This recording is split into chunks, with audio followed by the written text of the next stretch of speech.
आज साल का है आखिरी चंद्र ग्रहण। चंद्र ग्रहण का आप पर क्या असर पड़ने वाला है और किस समय से यह ग्रहण लगेगा, जानने के लिए देखते हैं चंद्र ग्रहण की सबसे सटीक 20 भविष्यवाणी। इस बार एक पखवाड़े यानी 15 दिनों के अंदर 2 ग्रहण लग रहे हैं। पहला ग्रहण 25 अक्टूबर को लगा था, दूसरा अब लग रहा है। कार्तिक मास में 15 दिनों के अंदर 2 ग्रहण लगने से ज्योतिषाचार्यों ने बड़ी अनहोनी की आशंका जताई है। ज्योतिषविदों के मुताबिक हजारों साल पहले महाभारत काल में कार्तिक मास में ही 15 दिन के अंतराल में इसी तरह 2 ग्रहण लगे थे। तब महाभारत का महायुद्ध हुआ था, लाखों लोग मारे गए थे। ऐसे में इस बार भी महाविनाश हो सकता है। उस समय पक्ष जो है 13 दिन का हो गया था और ग्रहण भी एक ही महीने में 2 लग गए थे, तो उत्पातकारी योग थे उस समय। सामान्य तौर पर जब भी चंद्र ग्रहण लगता है तो वो केतु ग्रस्त होता है, सूर्य ग्रहण राहु ग्रस्त होता है, लेकिन इस बार चंद्रमा राहु के साथ है और सूर्य केतु के साथ है। ज्योतिष शास्त्री इसी को अशुभ मान रहे हैं। उनके मुताबिक जब भी 15 दिनों के अंदर इस तरह के 2 ग्रहण लगते हैं तो प्राकृतिक आपदाएं आती हैं। मौसम में अचानक बड़ा बदलाव हो सकता है। तेज हवाओं के साथ आंधी, तूफान, भूकंप या भूस्खलन हो सकता है, जिससे बड़ी तबाही संभव है। अकाल है और रोग ज्यादा बढ़ेंगे, जगह जगह विशेष रोग होंगे कि महामारी जैसा रोग जैसे हुआ है, इस प्रकार से रोग ज्यादा बढ़ेंगे इसमें। चंद्र ग्रहण पर क्या होने वाला है, इसे लेकर अलग अलग ज्योतिषाचार्यों की अलग अलग मान्यता है। ज्यादातर कह रहे हैं कि इससे दुनिया में तनाव और गुस्सा बढ़ेगा, डर का माहौल पैदा होगा, कई देशों में गृह युद्ध छिड़ सकता है। पाकिस्तान उसी सिविल वॉर के कगार पर खड़ा है। दुनिया महायुद्ध की तरफ बढ़ेगी, यूरोप में युद्ध हो सकता है। मार्च तक जब तक संवत्सर नहीं बदल जाता है तब तक पूरे विश्व में युद्ध कहीं भी हो सकता है, भारत को छोड़ करके। विश्व युद्ध की संभावना, बड़े बड़े प्रक्षेपास्त्र यंत्रों का प्रयोग, एटॉमिक बम का भी प्रयोग हो सकता है, इसमें कोई संदेह नहीं है। एटमी हथियार जैसी चीजों का प्रयोग हो सकता है या उस जैसे ही किसी अन्य विस्फोटक पदार्थ का प्रयोग हो सकता है। तमाम ज्योतिषाचार्यों का यह भी ऐलान है कि समुद्र में सुनामी और तूफान आएंगे, क्योंकि ये चंद्र ग्रहण बहुत ही अशुभ और अमंगलकारी है। पूरी दुनिया में आर्थिक महामंदी आ सकती है। महंगाई, बेरोजगारी, गरीबी का ग्राफ बढ़ने का डर है। ज्योतिष के विद्वानों का कहना है कुछ देशों में अकाल पड़ सकता है। सर्दी का मौसम शुरू हो चुका है। इस दौरान दुनिया को कोई बड़ी महामारी भी अपनी गिरफ्त में ले सकती है। हालांकि खगोल वैज्ञानिक ज्योतिषाचार्यों के इस तर्क को सिरे से खारिज करते हैं। सभी को सावधान होना चाहिए। मानव मात्र के ये मनुष्य ही ऐसा ज्ञानी पुरुष है जो अब इसके लिए उपाय सोच सकता है। चंद्र ग्रहण क्या होता है, इस बारे में विज्ञान यानी खगोल शास्त्र क्या कहता है, धार्मिक मान्यताएं क्या है, चंद्र ग्रहण के मौके पर इसे विस्तार से जानने और समझने की जरूरत है।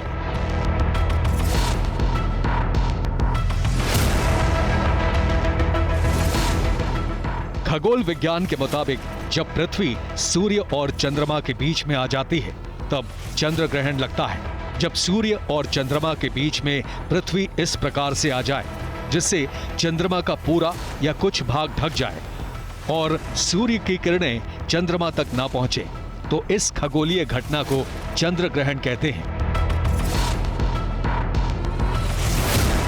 जैसा कि हम जानते हैं, पृथ्वी सूर्य की परिक्रमा करती रहती है। इस दौरान पृथ्वी कई बार चांद और सूरज के बीच आ जाती है, जिससे चांद पर सूर्य का प्रकाश नहीं पड़ता। खगोल शास्त्रियों के मुताबिक इसी को ल्यूनर इक्लिप्स यानी चंद्र ग्रहण कहा जाता है। पूर्ण चंद्र ग्रहण के दौरान सूर्य, पृथ्वी और चंद्रमा एक दूसरे की बिल्कुल सीध में होते हैं। इस दौरान जब हम धरती से चांद देखते हैं तो वो हमें काला नजर आता है और इसी को चंद्र ग्रहण कहा जाता है।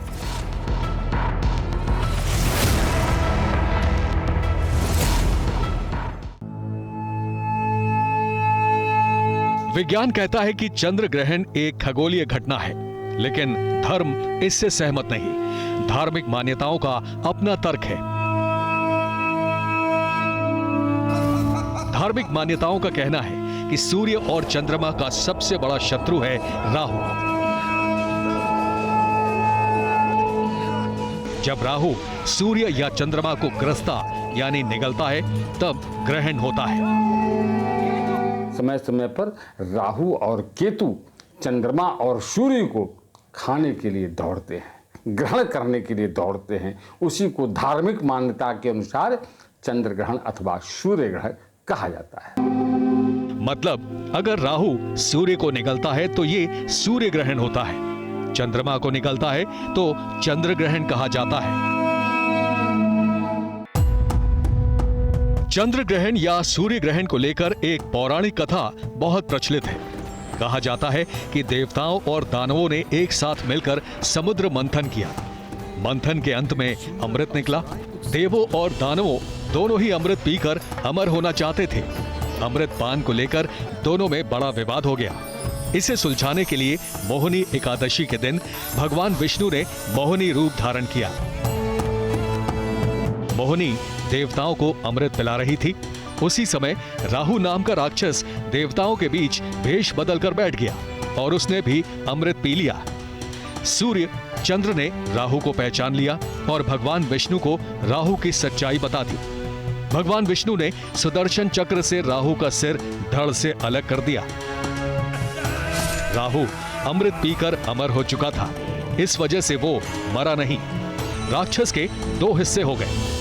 सिर वाला भाग राहु कहलाया, जबकि धड़ वाला हिस्सा केतु। धार्मिक मान्यताओं के अनुसार सूर्य और चंद्र ने राहु की शिकायत की थी। इस वजह से राहु इन दोनों को अपना सबसे बड़ा शत्रु मानता है और समय समय पर इन दोनों ग्रहों को ग्रसता रहता है, जिसे ग्रहण कहते हैं।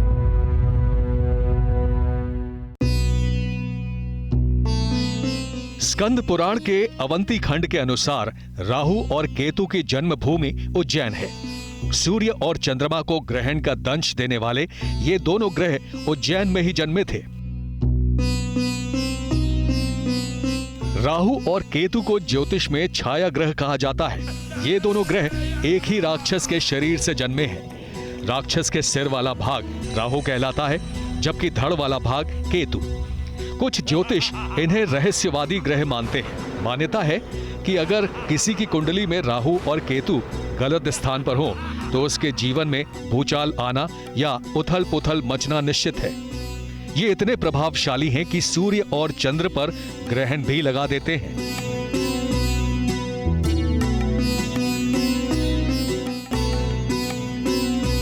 चंद्र ग्रहण को लेकर जहां खगोल शास्त्री काफी उत्साहित हैं, तो वहीं इसे लेकर दुनिया भर में कई हैरान और परेशान करने वाली भ्रांतियां भी हैं, जिसके कारण इसे लोग शुभ और अच्छा नहीं मानते हैं। तमाम लोगों का मानना है कि चंद्र ग्रहण प्रलय की निशानी है और इसका होना अशुभ होता है। चंद्रमा शांति और शीतलता का प्रतीक माना जाता है, इसीलिए इसका रंग सफेद होता है। लेकिन चंद्र ग्रहण के दौरान इसका रंग काला या लाल हो जाता है, जो गुस्से का प्रतीक है। भ्रांतियों के मुताबिक यह गुस्सा बताता है कि अब संसार में प्रलय आने वाली है, दुनिया खत्म हो सकती है। विश्व पर बाढ़, भूकंप या सूखा जैसी प्राकृतिक आपदाएं आएंगी, जिससे दुनिया नष्ट हो जाएगी। चंद्र ग्रहण को लेकर जितने धर्म और संप्रदाय, उतनी ही तरह की मान्यताएं हैं। प्रकृति से अपार प्रेम करने वाले लोगों में से कई की मान्यता है कि इंसान ने प्रकृति को बर्बाद किया है, इसलिए अब प्रकृति इंसान और दुनिया को खत्म करेगी। ऐसी मान्यता के मुताबिक जब भी चंद्र ग्रहण लगता है तो ये क्रोध की निशानी होती है। इसका मतलब है कि प्रकृति लोगों को दंडित करना चाहती है।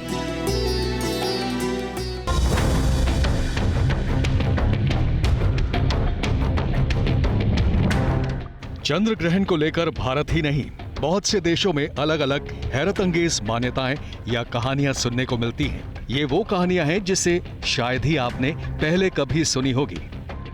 अमेरिका के इनका क्षेत्र में प्राचीन काल में चंद्र ग्रहण को लेकर लोगों के विचार बहुत ही विचित्र थे। ये लोग चंद्र ग्रहण को जगुआर के हमले से जोड़कर देखते थे। पुराने लोगों का मानना था कि जगुआर ने चांद पर हमला किया, जिससे उसका रंग काला या लाल हो गया। इसके बाद वो धरती पर हमला करेगा। कुछ पुरानी किताबों में लिखा है कि जब भी चंद्र ग्रहण की घटना होती थी तो लोग भाले लेकर जागते थे, जोर जोर से शोर करते थे, जिससे जगुआर भाग जाए और बड़ी विपत्ति टल जाए। अमेरिका के हूपा में लोगों के विचार इनका के लोगों से बिल्कुल अलग थे। ये लोग मानते थे कि चांद की 20 पत्नियां हैं और उसके पास बहुत सारे पालतू जानवर भी हैं, जिनमें से ज्यादातर पहाड़ी शेर और सांप थे। जब चांद अपने जानवरों को भरपेट खाना नहीं खिलाता था तो उसके जानवर उस पर हमला कर देते थे, जिसके कारण उसका खून निकल जाता था। इसी वजह से चांद का रंग लाल हो जाता था। हूपा के लोगों ने इसे ही चंद्र ग्रहण माना। चंद्र ग्रहण तब समाप्त होता था जब उसकी पत्नियां उससे आकर बचाती थीं। पुराने समय में हूपा के लोग चांद की सेहत के लिए प्रार्थना भी करते थे। अफ्रीका के टोगो और बेनिन में बाटा मालीबा के लोग मानते हैं कि चंद्र ग्रहण की मुख्य वजह है सूरज और चांद के बीच लड़ाई। उनकी मान्यता के मुताबिक सूर्य और चंद्र के बीच जब झगड़ा होता है तो चांद चोटिल हो जाता है। इसी कारण चंद्र ग्रहण लगता है। इसलिए चंद्र ग्रहण के दिन को बाटा मालीबा के लोग घर में दिए जलाकर क्षमा दिवस के रूप में सेलिब्रेट करते थे। इस मौके पर वो एक दूसरे से गिले शिकवे दूर करते थे। उनका मानना था कि झगड़े की वजह से अगर चंद्रमा घायल हो सकता है तो वो तो आम लोग हैं। ये लोग मानते थे कि लोगों के बीच लड़ाई झगड़े के बजाय प्रेम और दोस्ती होनी चाहिए। चीन में मान्यता थी कि आकाश के दोनों सिरों पर ड्रैगन अपने परिवार के साथ रहते हैं। जब भ्रमण करते वक्त चंद्र सूर्य उनके समीप से गुजरते हैं तब वो दैत्य उन पर टूट पड़ते हैं। मनुष्य लोक का शोर सुनकर ही वो डर कर भागते हैं और इन देवताओं को मुख से उगलते हैं। चीन में चंद्र ग्रहण को लेकर यही मान्यता है। यूनान में भी ग्रहण को दैत्यों का आक्रमण माना जाता रहा है। अमेरिकी रेड इंडियन और अफ्रीकी हबशी उस समय सूर्य चंद्र के बीमार पड़ने की किंवदंती पर विश्वास करते हैं। कई देशों में भेड़ियों, कुत्तों, बाघों, सांपों का आक्रमण होने की मान्यता है। प्रशांत महासागर के तराहती द्वीपवासियों की कल्पना इन सबसे अलग और अनोखी है। वो सूर्य को प्रेमी और चंद्र को प्रेमिका मानते हैं। जब ये दोनों कभी मिलते हैं तो उनके मधुर मिलन की बेला को ग्रहण मानते हैं। हिंदू धर्म में चंद्र ग्रहण के सूतक काल को अशुभ माना गया है। इस दिन देवी देवताओं के दर्शन करना अशुभ माना जाता है। इसलिए मंदिरों के कपाट बंद कर दिए जाते हैं। किसी भी तरह की पूजा अर्चना नहीं की जाती है। देवी देवताओं को स्पर्श करने की मनाही है। इतना ही नहीं, कहा जाता है कि इस दौरान पेड़ पौधों को भी नहीं छूना चाहिए। ज्योतिष शास्त्र कहता है कि ग्रहण पर यात्रा करने से भी बचना चाहिए। कैंची, चाकू, सुई जैसी नुकीली धारदार चीजों का भी इस्तेमाल नहीं करना चाहिए। ज्योतिष शास्त्र के मुताबिक चंद्र ग्रहण के समय ना ही भोजन पकाना चाहिए और ना ही खाना चाहिए। सूतक शुरू होने से पहले ही घर में रखी हुई खाने की चीजों में कुश या तुलसी के पत्ते डाल देने चाहिए। ऐसा इसलिए किया जाता है क्योंकि मान्यता है कि सूतक काल में खाने पीने की चीजें अशुद्ध हो जाती हैं। तुलसी या कुश डाल देने से वो चीजें शुद्ध बनी रहती हैं। चंद्र ग्रहण के दौरान किसी भी तरह के शुभ और मांगलिक कार्यों को करने की मनाही होती है। ज्योतिष शास्त्र में कहा गया है कि सूर्य और चंद्र ग्रहण के दौरान सोना नहीं चाहिए। भारतीय संस्कृति में किसी भी तरह के ग्रहण, चाहे वो चंद्र ग्रहण हो या सूर्य ग्रहण, गर्भवती महिलाओं के लिए हानिकारक माना जाता है। ऐसी मान्यता है कि गर्भवती महिला को ग्रहण के वक्त घर से बाहर नहीं निकलना चाहिए। कहा जाता है कि अगर मां के गर्भ में पल रहे बच्चे पर ग्रहण की छाया पड़ जाए तो ये बच्चे की सेहत के लिए ठीक नहीं होता है। जो बच्चे हैं पेट में, माताओं के पेट में बच्चे हैं, क्योंकि बहुत कोमल होते हैं, उन पर इनका प्रभाव ज़्यादा पड़ने की संभावना रहती है, गर्भस्थ शिशु पर। तो ऐसी माताएं ग्रहण के दौरान बाहर न निकलें। लेकिन सच ये है कि इस बात का कोई वैज्ञानिक प्रमाण नहीं है कि ग्रहण का गर्भवती स्त्री या होने वाले बच्चे पर कोई बुरा प्रभाव पड़ता है। बावजूद इसके ग्रहण के समय गर्भवती महिलाओं को ग्रहण की छाया से विशेष रूप से बचने की सलाह दी जाती है।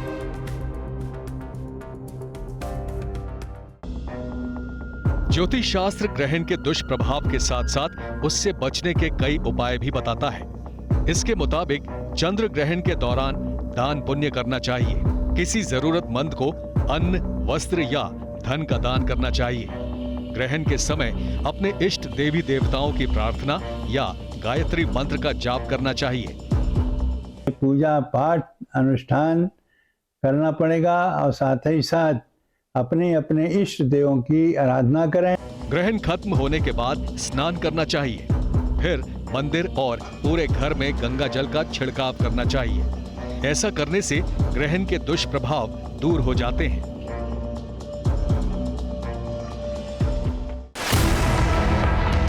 ज्योतिष शास्त्र लोगों को ग्रहण से बचाव के लिए 4 तरह के दान करने की सलाह देता है। ये 4 दान हैं: चावल, दूध, शक्कर और चांदी। कहा जाता है कि ग्रहण के बाद चावल का दान करने से घर में धन की कोई कमी नहीं रहती है। चंद्र ग्रहण के बाद दूध का दान करने से माता लक्ष्मी और भगवान नारायण का आशीर्वाद प्राप्त होता है। शक्कर के दान से इष्ट देवी देवताओं के आशीर्वाद की प्राप्ति होती है। चांदी दान से व्यक्ति की बुद्धि तेज होती है, साथ ही संपन्नता प्राप्त होती है।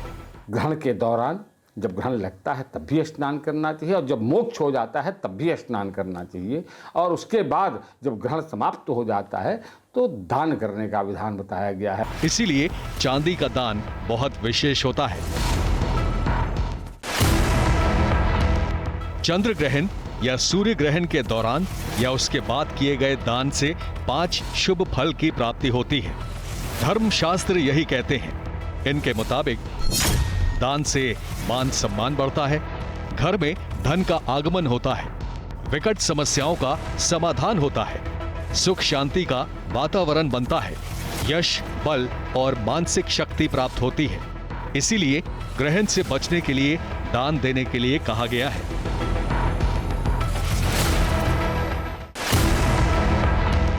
चंद्र ग्रहण को लेकर दुनिया के सामने सबसे बड़ा सवाल यह है कि इसे खुली आंखों से देखना चाहिए या नहीं। ज्योतिष शास्त्र और विज्ञान दोनों की इस पर अलग अलग मान्यताएं हैं। धार्मिक मान्यताओं के मुताबिक लोगों को ग्रहण के साये से बचना चाहिए। ये अशुभ और अमंगलकारी होता है। लेकिन विज्ञान चंद्र ग्रहण को एक खगोलीय घटना मानता है। इसके मुताबिक चंद्र ग्रहण को खुली आंखों से देखने से कोई नुकसान नहीं होता है। ये सूर्य ग्रहण से अलग होता है। चंद्र ग्रहण को देखने के लिए किसी चश्मे या प्रोटेक्टिव फिल्टर्स की जरूरत नहीं होती है और खुली आंखों से चांद का दीदार किया जा सकता है।